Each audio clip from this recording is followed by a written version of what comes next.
ಓಂ ಶಾಂತಿ ಮಿತ್ರರೇ, ಓಂ ಶಾಂತಿ ಗೆಳೆಯರೇ, ಓಂ ಶಾಂತಿ ಅಭಿಮಾನಿಗಳೇ, ಓಂ ಶಾಂತಿ ಭಕ್ತರೇ. ಓಂ ಶ್ರೀ ಶಕ್ತಿ ಆದಿಲಕ್ಷ್ಮಿ ಕುಬೇರ ಮಂತ್ರ ಅಥವಾ ಓಂ ಶ್ರೀ ಶಕ್ತಿ ಆದಿಲಕ್ಷ್ಮಿ ಕುಬೇರ ಹಾಗೂ ಯಕ್ಷಿಣಿ ಮಂತ್ರ. ಈ ಮಂತ್ರವಲ್ಲ ಸಾಕಷ್ಟು ಮಂದಿ ತಮ್ಮದೇ ಆದ ಒಂದು ರೀತಿಯಲ್ಲಿ ವ್ಯಾಖ್ಯಾನ ಮಾಡಿಕೊಂಡು ಕೆಲವೊಂದು ಗುರುಗಳು ಹೇಳಿದಂಥ, ಕೆಲವೊಂದು ಗುರುಗಳಿಂದ ಉಪದೇಶ ಪಡೆದಂಥ ಮಂತ್ರವನ್ನು ತಮ್ಮ ಮನೆಗಳಲ್ಲಿ ಕೂತ್ಕೊಂಡು ಅಥವಾ ದೇವಾಲಯದಲ್ಲಿ ಅಥವಾ ಯಾವುದೋ ಒಂದು ಹಿಮಾಲಯ ಪರ್ವತ, ಬೆಟ್ಟ, ಗುಡ್ಡ, ಇನ್ನೆಲ್ಲೋ ಮರ ಕೆಳಗೆ ದೇವಸ್ಥಾನ, ಕಾಡು ಮೇಡು ಎಲ್ಲೋ ಒಂದು ಕಡೆ ಕೂತ್ಕೊಂಡು ಧ್ಯಾನ ಮಾಡ್ತಾರೆ. ಏತಕ್ಕಾಗಿ? ದವಸ ಧಾನ್ಯ, ಹಣ್ಣು ಹಂಪಲ, ಕಾಯಿ ಪಲ್ಯ, ಅಷ್ಟೈಶ್ವರ್ಯ ಮಾತೆ ಮಹಾಲಕ್ಷ್ಮಿ, ಕೇವಲ ಚಿನ್ನ, ಹೊನ್ನು, ಬೆಳ್ಳಿ, ಬಂಗಾರ, ವಜ್ರ, ವೈಡೂರ್ಯ, ಭೂಮಿ, ಆಕಾಶ, ಇದನ್ನು ನಮಗೆ ಕೊಟ್ಟರೆ ಏನು ಪ್ರಯೋಜನ ಆಗುತ್ತೆ? ಅದು ಕೇವಲ ನಮ್ಮ ಆಸ್ತಿ ಅಂತಸ್ತು ಅನಿಸ್ಕೊಳ್ಳುತ್ತೆ. ಆದರೆ ತಿನ್ನಲಿಕ್ಕೆ, ಕುಡಿಲಿಕ್ಕೆ ದವಸ ಧಾನ್ಯ, ಹಣ್ಣು ಹಂಪಲು, ಕಾಯಿ ಪಲ್ಯ ಬೇಕು. ಹಾಗೆ ಒಳ್ಳೆಯ ವಿದ್ಯೆ ಬೇಕು, ಜ್ಞಾನ ಬೇಕು. ಹಾಗೆ ನಾವು ಜಯಶಾಲಿ ಆಗಲಿಕ್ಕೆ ಧೈರ್ಯ ಬೇಕು.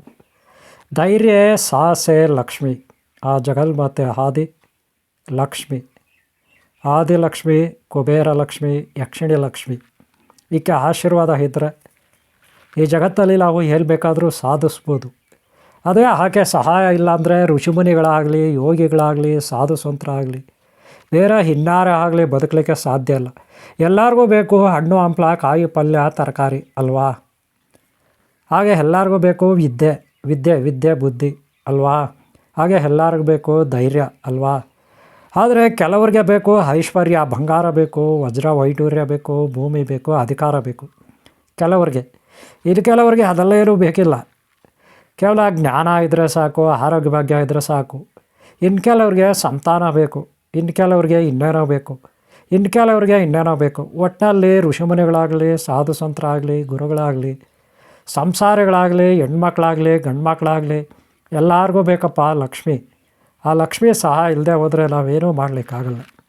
ಅದಕ್ಕೆ ಆದಿಲಕ್ಷ್ಮಿಯ ಅಷ್ಟೈಶ್ವರ್ಯ ಲಕ್ಷ್ಮಿ ಅಂತೀವಿ. ಹಾಗೆ ಆಕೆನ ಮಹಾಲಕ್ಷ್ಮಿ, ಆದಿಲಕ್ಷ್ಮಿ, ಶ್ರೀದೇವಿ ಅಂತೀವಿ. ಆಕೆ ತ್ರಿಮಾತೆ ಅಂತೀವಿ, ಅಂದರೆ ಬ್ರಾಹ್ಮಿ ದೇವಿ, ಸರಸ್ವತಿ ಅಂತೀವಿ, ಅಂದರೆ ಮಹಾಲಕ್ಷ್ಮಿ ಅಂತೀವಿ, ಅಂದರೆ ಪಾರ್ವತಿ ಅಥವಾ ಆದಿಶಕ್ತಿ, ಪರಾಶಕ್ತಿ, ಜಗನ್ಮಾತೆ ಮಹಾದೇವಿ ಅಂತೀವಿ, ಅಂದರೆ ಬ್ರಾಹ್ಮಿ ಶಕ್ತಿ, ಹರಶಕ್ತಿ, ಶಿವಶಕ್ತಿ, ಆ ಜಗನ್ಮಾತೆ, ಆದಿ ಪರಾಶಕ್ತಿ, ಅಷ್ಟೈಶ್ವರ್ಯ ಮಾತೆ. ಹಾಗೆ ಸಹಾಯ ಇಲ್ಲದೆ ಹೋದರೆ ಎಲ್ಲರಿಗೂ ಕಷ್ಟ ಅಲ್ವಾ? ಅದಕ್ಕೆ ಆಕೆ ನಾವು ಯಾವ ರೀತಿ ಆರಾಧಿಸೋದು? ಇವರೇ ಶುದ್ಧತೆಗೆ ಹೆಸರಾದವಳು ಮಹಾಲಕ್ಷ್ಮಿ. ಶುದ್ಧತೆ ಅಂದರೆ ಪವಿತ್ರ, ಪರಿಶುದ್ಧ. ಅದಕ್ಕೆ ನಾವು ಪ್ರತಿ ಗುರುವಾರ ಮನೆಯಲ್ಲಿ ಪುಳಿಯೋಗರೆ ಮಾಡಬೇಕು. ಪುಳಿಯೋಗರೆ ಮಾಡಿ ಗುರುವಾರ ತಿನ್ಕೋಬೇಕು. ಅದರಿಂದ ಜ್ಯೇಷ್ಠ ಲಕ್ಷ್ಮಿ ಅಂದರೆ ಅಷ್ಟೈಶ್ವರ್ಯ ಲಕ್ಷ್ಮಿನಲ್ಲಿ ದೊಡ್ಡವಳು ಜ್ಯೇಷ್ಠ ಲಕ್ಷ್ಮಿ. ಆಕೆ ತೃಪ್ತಳಾಗ್ತಾಳೆ ಪುಳಿಯೋಗರೆಯಿಂದ. ಆಕೆ ತೃಪ್ತಳಾದರೆ ಇರೋ ಎಲ್ಲ ಲಕ್ಷ್ಮಿಗಳು ತೃಪ್ತರಾಗ್ತಾರೆ. ಅಂದರೆ ವಿದ್ಯಾಲಕ್ಷ್ಮಿ, ಧೈರ್ಯಲಕ್ಷ್ಮಿ, ಜ್ಞಾನಲಕ್ಷ್ಮಿ, ಸಂತಾನಲಕ್ಷ್ಮಿ, ಗಜಲಕ್ಷ್ಮಿ, ಹಾಗೆ ವೀರಲಕ್ಷ್ಮಿ, ವಿಜಯಲಕ್ಷ್ಮಿ, ಹಾಗೆ ಮೋಕ್ಷಲಕ್ಷ್ಮಿ, ಮುಕ್ತಿಲಕ್ಷ್ಮಿ, ಐಶ್ವರ್ಯ ಲಕ್ಷ್ಮಿ, ಹಾಗೆ ಕುಬೇರ ಲಕ್ಷ್ಮಿ ಅಂತೀರ, ಯಕ್ಷಿಣಿ ಲಕ್ಷ್ಮಿ ಅಂತೀರ. ಒಟ್ಟಾರೆ ಹೇಳೋದಾದರೆ ಅಷ್ಟೈಶ್ವರ್ಯ ಲಕ್ಷ್ಮಿ ಸಹಾಯ ನಮಗಿರುತ್ತೆ, ಆಶೀರ್ವಾದ ಇರುತ್ತೆ. ಅದಕ್ಕೆ ನಾವು ಯಾವಾಗಲೂ ಶುದ್ಧತೆಯನ್ನು ಕಾಪಾಡ್ಕೋಬೇಕು. ಹಾಗೆ ಅನ್ನಪೂರ್ಣೇಶ್ವರಿ ಅಂತ ಕೂಡ ಆಕೆಯನ್ನು ನಾವು ಕರಿತೀವಿ. ಅನ್ನಪೂರ್ಣೆ ಅಂತ ಕೂಡ ನಾವು ಆಕೆಯನ್ನು ಕರಿತೀವಿ. ಆ ಜಗನ್ಮಾತೆ ಅನ್ನಪೂರ್ಣೆ ಆಶೀರ್ವಾದ ನಮಗಿದ್ರೆ ನಾವು ಜಗತ್ತಿನಲ್ಲಿ ಹೊಟ್ಟೆ ತುಂಬ ಊಟ ಮಾಡಿ ತೃಪ್ತರಾಗ್ತೀವಿ. ಜೀವರಾಶಿಗಳು ಹಸ್ತಿರ್ತವೆ, ದಾಹದಿಂದ ನರಳಿರ್ತವೆ. ಅದಕ್ಕೆ ಆಕೆಯನ್ನು ಗಂಗೆ ಅಂತೀವಿ, ತುಂಗೆ ಅಂತೀವಿ. ಅಷ್ಟೈಶ್ವರ್ಯ ಮಾತೆ, ಶ್ರೀ ಚಕ್ರಧಾರಿಣಿ, ಕನಕದಾರ ಲಕ್ಷ್ಮಿ, ಅಷ್ಟೈಶ್ವರ್ಯ ಮಾತೆ, ತ್ರಿಮಾತಾ ಅಂತ ಕೂಡ ಆಕೆಯನ್ನು ನಾವು ಕರಿತೀವಿ. ಆಕೆಯೇ ಅಷ್ಟೈಶ್ವರ್ಯ ಮಾತೆ, ಆಕೆಯೇ ನವಶಕ್ತಿ ದುರ್ಗೆ, ಆಕೆಯೇ 108 ಶಕ್ತಿಪೀಠ ಸ್ಥಾನ ಶಕ್ತಿ, ಆಕೆಯೇ ಸಹಸ್ರಾರು ಶಕ್ತಿಪೀಠ ಶಕ್ತಿ, ಶ್ರೀ ಶಕ್ತಿ ಮಹಾತ್ಮೆ, ಶ್ರೀ ಚಕ್ರ ಮಹಾತ್ಮೆ, ಮಹಾದೇವಿ, ಗ್ರಹತಾರ ನಕ್ಷತ್ರಾದಿ ಚಂದ್ರಮುಖಿ, ಆಕೆ ಚಂದ್ರಲೇಖ, ಆಕೆ ಭವಾನಿ ಈಶ್ವರಿ, ಸರ್ವಲೋಕಕ್ಕೂ ಆಧಾರಭೂತಳು ಮಹಾಲಕ್ಷ್ಮಿ, ಪರಾಶಕ್ತಿ ಮಾತೆ. ಜ್ಯೋತಿರ್ಮಯಿ ಸಚ್ಚಿದಾನಂದ ಚಿನ್ಮಯ ಚಿದಾನಂದ ಗುರುಮೂರ್ತಿ ಆಕೆನೆ. ನಮಗೆ ಗುರುವು ಆಕೆನೆ, ದೈವನೂ ಆಕೆನೆ, ತಾಯಿ ಆಕೆನೆ. ಆಕೆ ನಮ್ಮ ಮನೆಯಲ್ಲಿ ಬೆಳಗಿದ್ರೆ, ನಮ್ಮ ಜೀವನದಲ್ಲಿ ಬೆಳಗಿದ್ರೆ ದಟ್ಟ ದಾರಿದ್ರ್ಯಗಳು ನಾಶ ಆಗುತ್ತೆ, ರೋಗಗಳು ನಾಶ ಆಗುತ್ತೆ, ಅಷ್ಟೈಶ್ವರ್ಯ ನಮಗೆ ಲಭಿಸುತ್ತೆ. ಆಕೆ ಸಹಾಯ ಇದ್ದರೆ ನಮ್ಮ ಹೊಟ್ಟೆ ತುಂಬುತ್ತೆ, ಇಲ್ಲ ಅಂದ್ರೆ ಇಲ್ಲ. ಆಕೆ ಸಹಾಯ ಇದ್ದರೆ ನಮ್ಗೆ ಆರೋಗ್ಯ ಭಾಗ್ಯ ಲಭಿಸುತ್ತೆ, ಇಲ್ಲ ಅಂದ್ರೆ ಇಲ್ಲ. ಆಕೆ ಸಹಾಯ ಇದ್ದರೆ ನಾವು ಯಾವುದೋ ಒಂದು ಸ್ಥಾನಮಾನ ಗಿಟ್ಟಿಸ್ಕೊಳ್ತೀವಿ, ಅಂದರೆ ಒಂದು ಒಳ್ಳೆಯ ಅಧಿಕಾರ ಗಿಟ್ಟಿಸ್ಕೊಳ್ತೀವಿ.